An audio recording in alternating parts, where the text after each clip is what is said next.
जयपुर से बड़ी खबर है। रेहान वाड्रा की सगाई को लेकर सुमित गोदारा का बयान सामने आया। उन्होंने कहा कि अच्छी बात है कि शादी भी हो, हम तो ये कहेंगे कि राहुल गांधी की भी सगाई हो जाए। राहुल गांधी भी शादी के बाद सही चलेंगे, अभी वो सही नहीं चल रही हैं।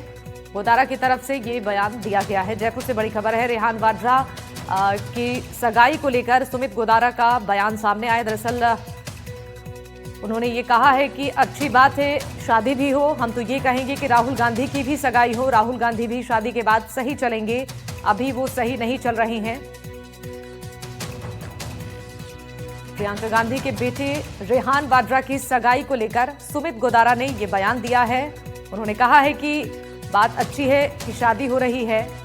राहुल गांधी पर उन्होंने टिप्पणी करते हुए कहा कि हम ये कहेंगे कि राहुल गांधी भी सगाई कर ले, शादी के बाद वो सही चलेंगे, अभी वो सही नहीं चल रहे।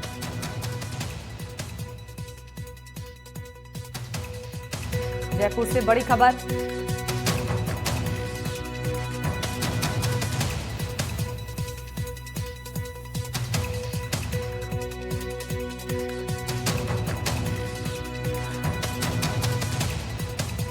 रेहान वाड्रा की सगाई को लेकर सुमित गोदारा ने बयान दिया। उन्होंने कहा कि अच्छी बात है शादी भी हो। राहुल गांधी पर उन्होंने बोलते हुए कहा कि हम ये चाहेंगे कि राहुल गांधी की भी सगाई हो, राहुल गांधी भी शादी के बाद सही चलेंगे। गोदारा ने कहा है कि अभी वो सही नहीं चल रही हैं।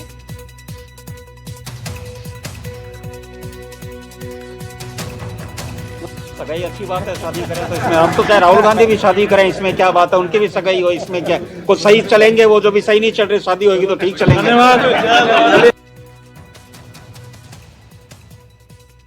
हनुमानगढ़ से बड़ी खबर आपको बता दें, जल परामर्श समिति की बैठक में हंगामा देखा गया है। बैठक को बीच में छोड़कर विधायक धरने पर बैठे। सरकार के खिलाफ 3 विधायक नारेबाजी कर रहे हैं। पानी नहीं मिलने पर किसानों के नुकसान की बात कही। विधायक पूरा पानी देने की मांग कर रही हैं। मुख्य अभियंता ने डैम में पानी नहीं होने की सफाई दी है।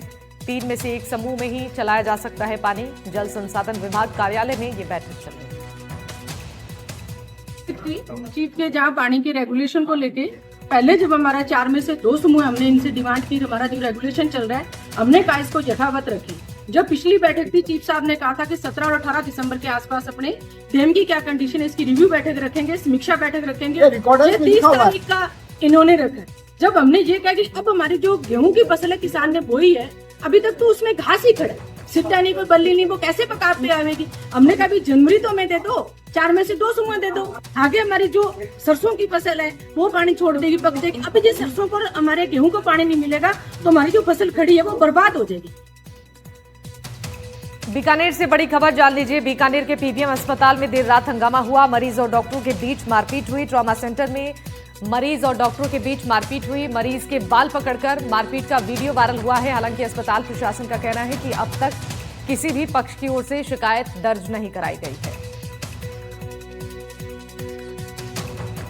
तो पीबीएम अस्पताल संभाग का सबसे बड़ा अस्पताल है और यहाँ डेली के 20,000 लोग आते हैं और हमने हमारी तरफ से काफ़ी सिक्योरिटीज और काफ़ी साख सबक व्यवस्था कर रखी है। लेकिन फिर भी कहीं लेकिन रह जाता है तो उसको संबंधित विभाग और संबंधित जो सिक्योरिटी डिपार्टमेंट से बुला के जितना जल्दी हो सकता है उतना जल्दी हम उसको कराने की कोशिश करते हैं।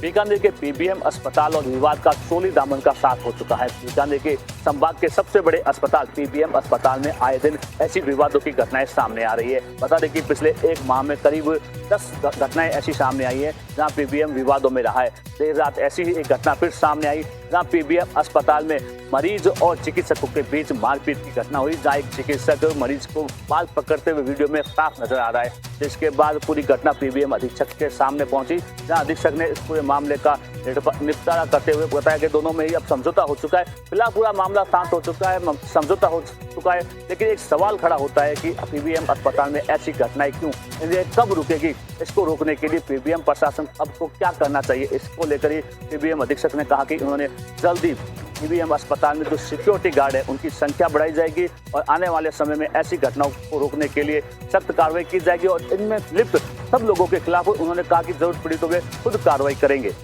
मैं साथी कैमरामैन SN जोशी के साथ गिरिराज वादानी, NDTV बीकानेर। अजमेर से खबर है, पुष्कर के प्रसिद्ध नए रंगजी मंदिर में 10 दिवसीय सालाना वैकुंठ महोत्सव का शुभारंभ हुआ है। भव्य धार्मिक आयोजन के साथ इसकी शुरुआत हुई। महोत्सव के पहले दिन सुबह करीब 9 बजे मंदिर का साल भर के बंद रहने वाला वैकुंठ द्वार 1 घंटे के लिए श्रद्धालुओं के दर्शनार्थ खोला गया। इस पावन अवसर पर मंदिर परिसर में भक्तों की भारी भीड़ उमड़ी और वातावरण गोविंद गोविंद के जय घोष से गूंज उठा।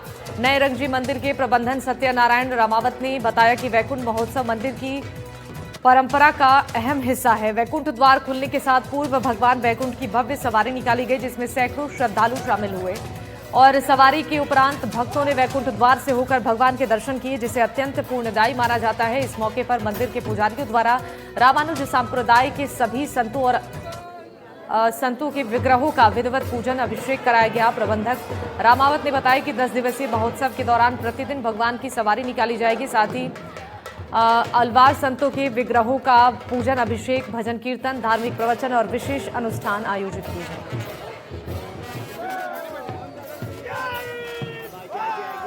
एकादशी है वो बहुत महत्वपूर्ण एकादशी है। इसमें भगवान का श्रृंगार नित्य जिस हिसाब से जो है मामूल सवारी में होता है उससे विशेष श्रृंगार होता है और ये 10 दिन तक चलेगा। ये जो वैकुंठ एकादशी है वो उसमें भगवान स्वयं इस द्वार से निकलते हैं। इसको वैकुंठ द्वार बोलते हैं, जो आपने भी देखा था। पहले इसमें से भगवान स्वयं पदार्थ हैं, उसके साथ फिर भगवान के साथ ही भगवान के भक्त लोग वैकुंठ में भगवान के साथ जाते हैं और उसका पुण्य लाभ प्राप्त करते हैं। और जयपुर से बड़ी खबर है, जहां राजधानी जयपुर में किसान महापंचायत हो रहा है। प्रदेश के अलग अलग जिलों से किसान आए हैं। जयपुर में अन्नदाता हुंकार रैली का आयोजन हुआ है। कृषि भूमियों की सुरक्षा, खेतों को पानी, फसलों को उचित दाम और युवाओं को रोजगार के अवसर देने का उद्देश्य है। अन्नदाता हुंकार रैली का आयोजन राजधानी जयपुर में हुआ है। कृषि भूमियों की सुरक्षा, खेतों में पानी की उपलब्धता कराना, इसके अलावा फसलों को उचित दाम उपलब्ध कराना इसका उद्देश्य है।